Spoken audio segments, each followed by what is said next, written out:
Hello student. Most important topic blood. ये सभी को पढ़ना जरूरी है।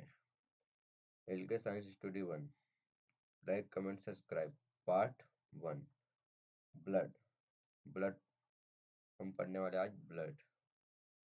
करते हैं स्टार्ट। रक्त यानी ब्लड। रक्त एक प्राकृतिक कोलाइड है जो कैसा होता है, गाढ़ा होता है। कैसा है? प्राकृतिक कोलाइड है जो गाढ़ा होता है। रक्त एक संयोजी उत्तक है। रक्त क्या है? एक संयोजी उत्तक है। इसका पीएच कितना होता है? 7.4, मतलब 7/4 होता है। अर्थात रक्त एक क्षारीय होता है। कैसा होता है? क्षारीय। स्वस्थ मानव में 5.5 लीटर रक्त होता है। अर्थात उसके कुल क्षार का प्रतिशत कितना होता है? 7% क्षार होता है। कुल कुल भार कितना होता है? 7% होता है। महिलाओं में आधा लीटर ब्लड कम होता है। कितना होता है? आधा लीटर ब्लड कम होता है। पुरुष में आधा लीटर ब्लड ज्यादा होता है। रक्त विभिन्न पोषण पदार्थों तथा गैसों का परिवहन करता है। किसका करता है? गैसों का परिवहन करता है। Next slide. रक्त का निर्माण कुल क्षण तथा बच्चा अवस्था में मोसो मिजोडर्मिस होता है। किससे होता है? मिजोडर्मिस होता है। या मोसोडर्मिस नहीं, मिजोडर्मिस है। मिजोडर्मिस से होता है। वयस्क मानव में रक्त का निर्माण अस्थिमज्जा से होता है।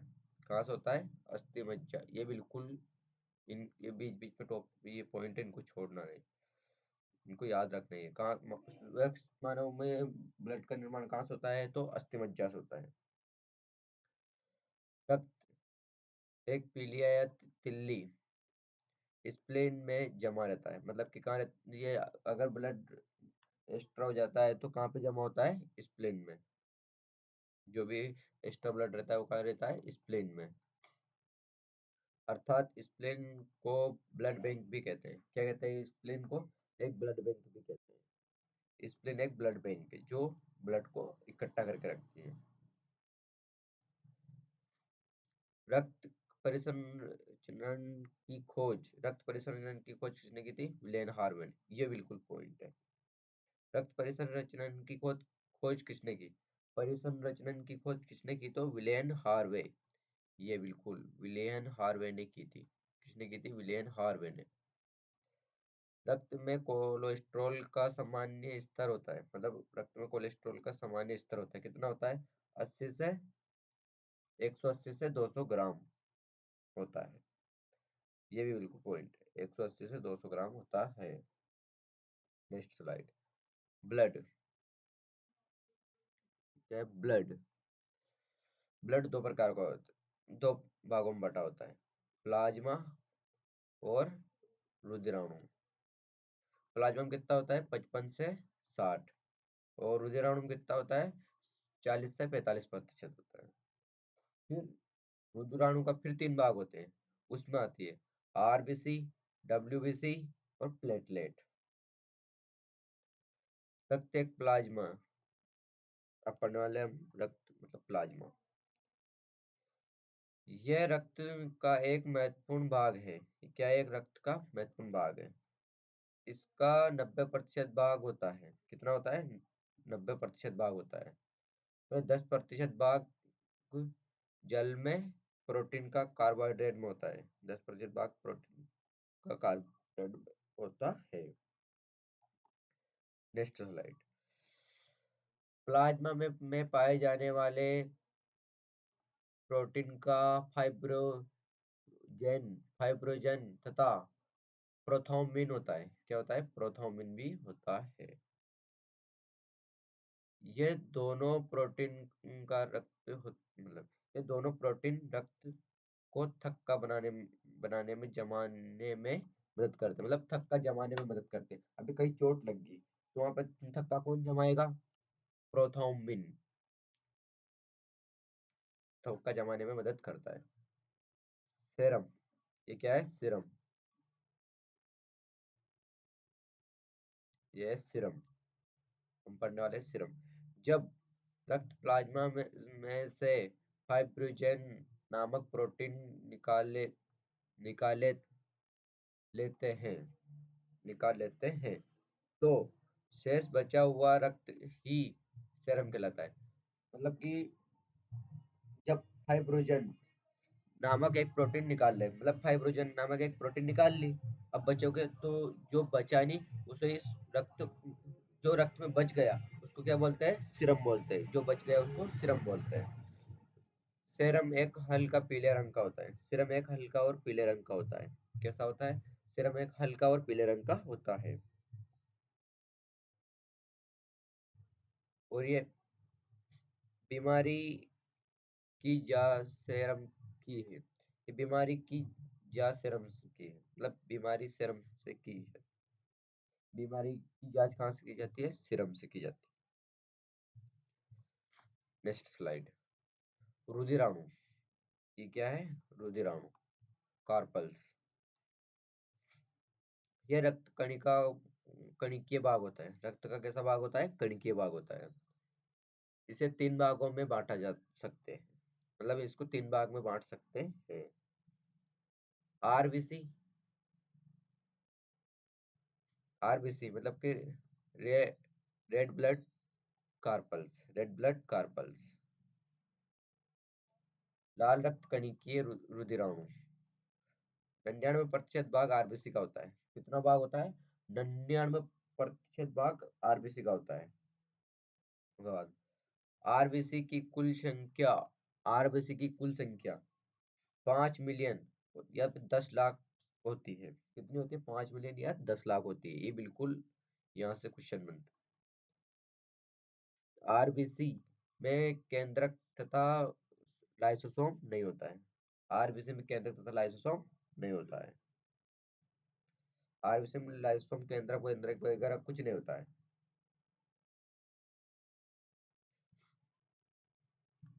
Next slide. आरबीसी में एरिथ्रोसाइट भी कहलाते हैं, मतलब आरबीसी को एरिथ्रोसाइट भी कहते हैं। आरबीसी का जीवन काल कितना होता है? बस 120। आरबीसी का जीवन काल कितना होता है? 120। इसका निर्माण अस्थिमज्जा से होता है। कहाँ से होता है? अस्थिमज्जा से। अभी थोड़ी देर पहले देखा, निर्माण कहाँ से होता है? अस्थिमज्जा से। एक कितने का होता है? स्प्लीन में। भ्रूण अवस्था में इसका निर्माण यकृत से होता है। भ्रूण अवस्था में इसका निर्माण कहाँ से होगा? मतलब कि जो बच्चा रहता है उसमें ब्लड कहाँ से बनता है? यकृत से बनता है। भ्रूण नहीं, बच्चा में नहीं। बच्चा में तो अस्थि मज्जा से बनेगा। जो भ्रूण रहता है, भ्रूण मतलब जो अभी 9 महीना, मतलब कि लगभग लगभग 8 महीना का है, तो उसमें ये ब्लड का निर्माण कहाँ से होगा? ये लीवर से होगा, मतलब यकृत से होगा। और जो 9 महीना आदमी जैसे कि बच्चा बन गया, भ्रूण भ्रूण तो पेट में है, और बच्चा बन गया मतलब बाहर आ गया, तो वो उसमें कहाँ से हो गए? अस्थि मज्जा से होगा। तो भ्रूण है तो यकृत से होगा। खराब हुई आरबीसी स्प्लीन में, हाँ, खराब हुई आरबीसी कहाँ जाएगी? स्प्लीन में, तथा यकृत में जाकर नष्ट हो जाती है। कहाँ जाकर? यकृत में। स्प्लीन या यकृत में जाकर नष्ट हो जाती है। स्प्लीन को आरबीसी का कहते हैं, या ग्रोयट्स कहते हैं, ग्रोयट्स कहते हैं। ये आरबीसी में मुख्य कार्य ऑक्सीजन तथा CO2 का परिवहन करता है। बताओ आरबीसी का काम क्या है?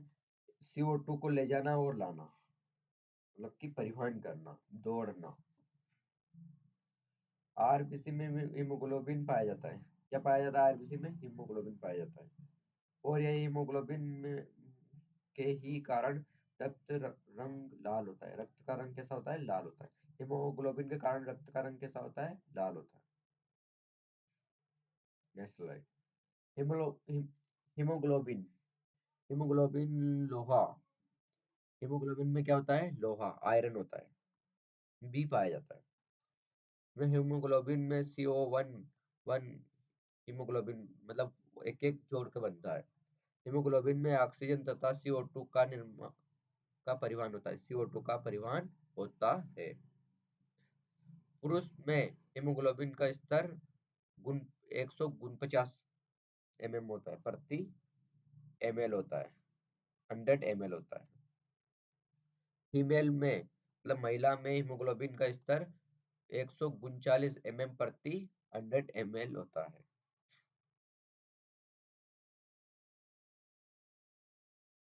मतलब हीमोग्लोबिन के कमी के कारण ही एनीमिया अर्थता नामक रोग होता है। क्या होता है, एनीमिया अर्थता नामक रोग होता है।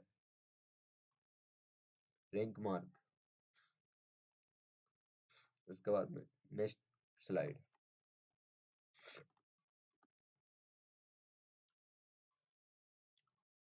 WBC में व्हाइट ब्लड कार्पल्स, श्वेत रक्त कणिका, इनकी संख्या 8,000 से 10,000 के बीच होती है। कितनी होती है, ये बिल्कुल व्हाइट ब्लड सेल की मतलब व्हाइट ब्लड कार्पल्स की संख्या कितनी होती है, तो 8,000 से 10,000। इनके केंद्रक होता है, इनमें क्या होता है, केंद्रक होता है। इसमें हीमोग्लोबिन नहीं होता है, इनमें क्या होता है, हीमोग्लोबिन नहीं होता है। श्वेत रंग की दिखती है, कैसे दिखती है, श्वेत रंग की दिखती है। ये डब्ल्यूबीसी का आकार अनियमित होता है, मतलब इसका कोई आकार नहीं होता है। भाई जैसे कि अभी आरबीसी है तो आरबीसी का आकार गोल जैसा छपटी होती है आरबीसी, मगर डब्ल्यूबीसी का कोई आकार नियमित नहीं होता है। डब्ल्यूबीसी का निर्माण अस्थिमज्जा से होता है। डब्ल्यूबीसी का निर्माण कहाँ से हो रहा है, अस्थिमज्जा से में ही होता है। इसका जीवन काल 4 दिन का होता है। अब रेड ब्लड सेल का जीवन काल कितना होता है, 120। और डब्ल्यूबीसी का जीवन काल कितना होता है, 4 दिन का। आरबीसी और डब्ल्यूबीसी 601 होती है।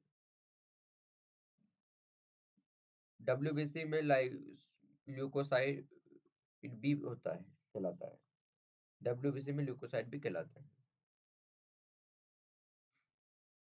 डब्ल्यूबीसी में एक संक्रामक बीमारी से बचाता है, अर्थात रोगों से हमारी रक्षा करते हैं। और डब्ल्यूबीसी में कई प्रकार होता है। डब्ल्यूबीसी में कोई कई प्रकार होते हैं। इसिनोफिल्स, बेसोफिल्स, न्यूट्रोफिल्स, मोनोसाइट सबसे बड़ा होता है, मोनोसाइट सबसे बड़ा होता है। लिम्फोसाइट एंटीबॉडी का निर्माण करता है। लिम्फोसाइट किसका निर्माण करता है, एंटीबॉडी का। बैक्टीरिया, पक्षाणु, पक्षाणु। मोनोसाइट सबसे बड़ी होती है।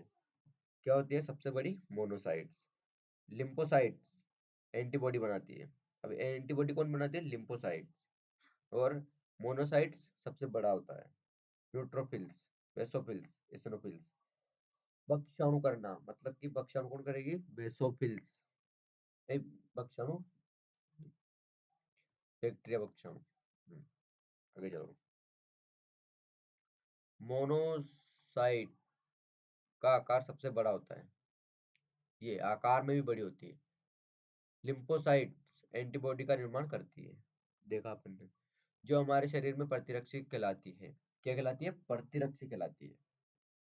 लिम्फोसाइट्स में cell and A cell and B cell होती पाई जाती है। ये बीमारी से मुख्य रूप से रक्षा तथा प्रतिरक्षा करती है।